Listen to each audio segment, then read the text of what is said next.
Hello बच्चों, कैसे हैं आप सभी। स्वागत है आप सभी का आपके अपने चैनल वाणी एजुकेशन पर, जहां हम करने वाले हैं आज क्लास 10th के लिए साइंस का चैप्टर 6, जिसका नाम है नियंत्रण एवं समन्वय।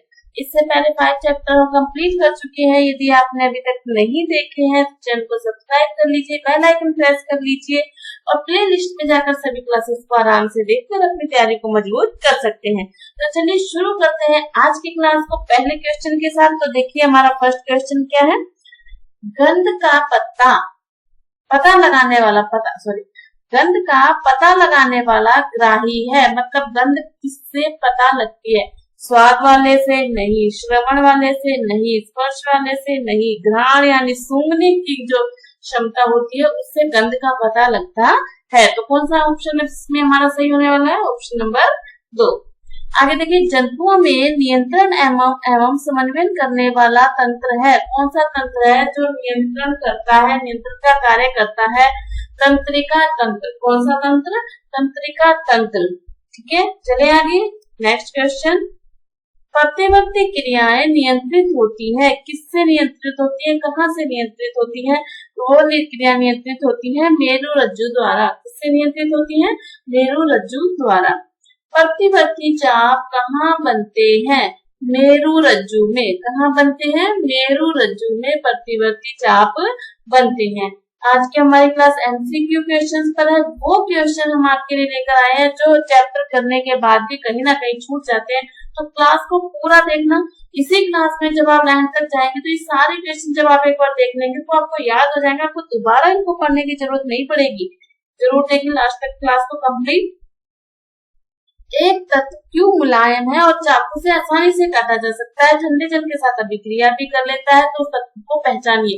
इस क्वेश्चन को हम तो इससे पहले भी 2 या 3 बार पढ़ चुके हैं अदर चैप्टर्स के अंदर, यानी कि ये क्वेश्चन बहुत इंपॉर्टेंट है। तो कौन सा तत्व है जो कि चाकू से आसानी से काटा जा सकता है? जो पोटेशियम धातु होती है। देखो धातु क्या होती है? कठोर, लेकिन जो पोटेशियम, सोडियम ये जो धातुएं होती है वो चाकू से आसानी से काटी जा सकती है। तो कौन सा ऑप्शन इसमें सही होगा? हमारा ऑप्शन नंबर 1। डन। चले आगे। चलिए, लेकिन आगे चलने से पहले क्लास को लाइक कर दीजिए, शेयर कर दीजिए, बेल आइकन प्रेस कर दीजिए ताकि आने वाली क्लास का नोटिफिकेशन आपको मिलता रहे। और हाँ, आप अपना नाम और जगह का नाम कमेंट बॉक्स में लिखना बिल्कुल भी मत भूलिएगा। मेडुला ऑब्लांगेटा मस्तिष्क के किस भाग में पाया जाता है? पश्च मस्तिष्क में। ये अग्र मस्तिष्क, मध्य और पश्चिम भाग होते हैं मस्तिष्क के। तो कौन से भाग में पाया जाता है मेडुला ऑब्लांगेटा? पश्च मस्तिष्क भाग में पाया जाता है। अनुमस्तिष्क किस भाग में पाया जाता है? अनुमस्तिष्क किस भाग में पाया जाता है? पश्च मस्तिष्क में ही अनुमस्तिष्क पाया जाता है। ठीक है, नेक्स्ट देखिए, सीधी रेखा में चलना, साइकिल चलाना जैसी क्रियाएं मस्तिष्क के किस भाग द्वारा नियंत्रित होती हैं? अनुमस्तिष्क द्वारा नियंत्रित होती हैं। सोचना, तर्क करना, याददाश्त के केंद्र, कौन सा पॉइंट जो है वो इसका केंद्र होता है? अग्र मस्तिष्क जैसे क्रियाएं जो हैं अग्र मस्तिष्क में होती हैं। सोचने की, तर्क करने की, याददाश्त से संबंधित जितनी भी क्रियाएं होती हैं कहाँ से होती हैं? अग्र मस्तिष्क से होती है। ठीक है, याद रहेगा। नेक्स्ट, अंतःस्रावी ग्रंथियों के द्वारा स्रावित रासायनिक पदार्थ क्या कहलाते हैं? हार्मोन्स। क्या कहलाते हैं? हार्मोन्स। अंतःस्रावी ग्रंथियां जो पदार्थ स्रावित करती हैं उसे हम क्या कहते हैं? हार्मोन कहते हैं। शरीर की प्रधान यानी मास्टर ग्रंथि कौन सी है? पीयूष ग्रंथि को मास्टर ग्रंथि भी कहा जाता है। ये याद रखना है। कौन सी ग्रंथि को मास्टर ग्रंथि कहते हैं? पीयूष ग्रंथि को मास्टर ग्रंथि भी कहा जाता है। और ये कहाँ पाई जाती है? ये मस्तिष्क में पाई जाती है। डन। नेक्स्ट देखिए क्वेश्चन। नर जनन हार्मोन है इंसुलिन, वृद्धि, टेस्टोस्टेरोन और थायरोक्सिन। तो कौन सा है नर जनन हार्मोन? टेस्टोस्टेरोन। कौन सा है? टेस्टोस्टेरोन। माता जनन हार्मोन कौन सा है? फिर मादा जनन हार्मोन है एस्ट्रोजन। दोनों के नाम आपको याद रखना है। मादा जनन हार्मोन कौन सा है? एस्ट्रोजन होता है। और नर जनन हार्मोन कौन सा होता है? टेस्टोस्टेरोन होता है। डन। चले आगे। चलिए नेक्स्ट देखते हैं हमारा, धातु अम्ल के साथ अभिक्रिया करके कौन सी गैस बनाती है? ये हमने लास्ट में भी पढ़ा था। तो कौन सी गैस बनाती है? Hydrogen gas. कौन सी गैस बनाती है? Hydrogen gas. सिनाबाद किस धातु का आयसक है? कौन से धातु का आयसक है? मरकरी। कौन सी धातु का आयस्क है? मरकरी। उसके बाद इंसुलिन की कमी से कौन सा रोग होता है? इंसुलिन की कमी से कौन सा रोग होता है? मधुमेह, जिसको हम डायबिटीज भी कहते हैं, जिसको हम शुगर भी कहते हैं, वो किसकी कमी से होता है? इंसुलिन की कमी से होता है। नेक्स्ट देखिए, निम्न में से कौन सा पादप हार्मोन है?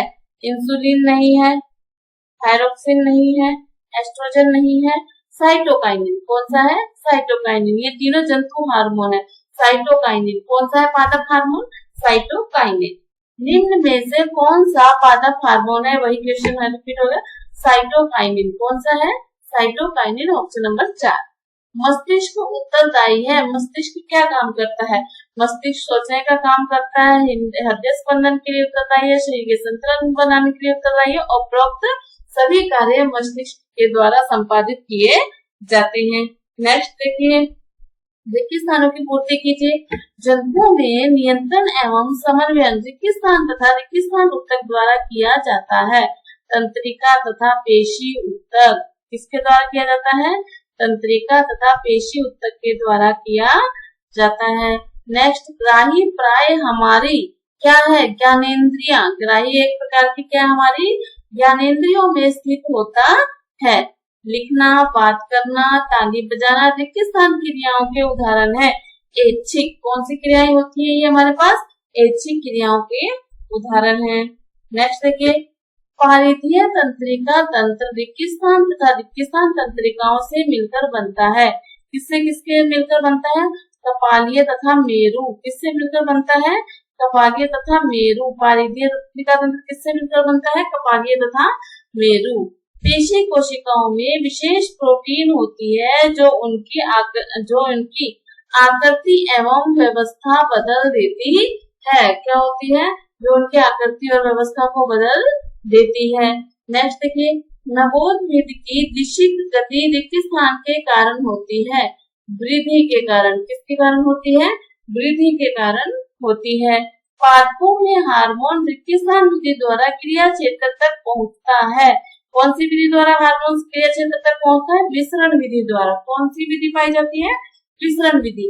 संदेश संचारित करने के लिए तंत्रिका तंत्र विद्युत आवेग प्रयुक्त होता है। कौन सा आवेग? विद्युत आवेग को प्रयुक्त करता है।